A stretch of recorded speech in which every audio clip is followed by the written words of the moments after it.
दोस्तों, कहा जाता है कि माता सीता ने सबसे पहले छठ पूजा की थी, जिसके बाद इस महाछठ की शुरुआत हुई थी।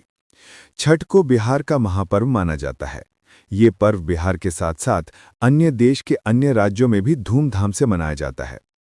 पौराणिक कथाओं के अनुसार जब भगवान राम 14 वर्ष के वनवास के बाद अयोध्या लौटे, तो ऋषि मुनियों के कहने पर माता सीता ने सूर्य देव की उपासना की थी। ये उपासना कार्तिक मास के शुक्ल पक्ष की षष्ठी तिथि को की गई थी।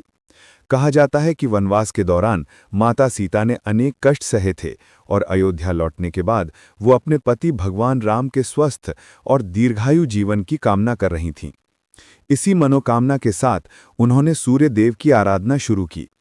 माता सीता ने 4 दिनों तक कठोर तपस्या और नियमों का पालन करते हुए सूर्य देव की पूजा की। उन्होंने नदी के किनारे रेत का एक सूर्यदेव का विग्रह बनाया और उनकी विधि विधान से पूजा अर्चना की। इस पूजा में उन्होंने निर्जला व्रत रखा और संध्या अर्घ्य एवं प्रातः अर्घ्य दिया।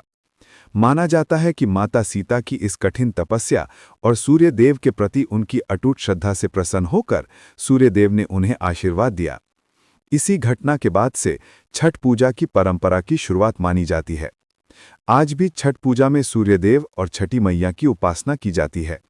बिहार, झारखंड और पूर्वी उत्तर प्रदेश में ये पर्व बहुत भव्यता से मनाया जाता है। लोग घाटों पर जाकर सूर्यदेव को अर्घ्य देते हैं, लोकगीत गाते हैं और वातावरण में भक्ति की अनोखी लहर फैल जाती है। आज ये पर्व सीमाओं से निकलकर देश और विदेशों तक पहुंच चुका है, लेकिन अब ये देश के अन्य हिस्सों और विदेशों में भी फैल चुका है। छठ पूजा का महत्व न केवल धार्मिक है, बल्कि ये प्रकृति और मानव के बीच गहरे संबंध को भी दर्शाता है। इसमें सूर्यदेव की ऊर्जा और उनके प्रकाश के प्रति कृतज्ञता व्यक्त की जाती है, जो जीवन के आधार हैं। जय छठी मैया।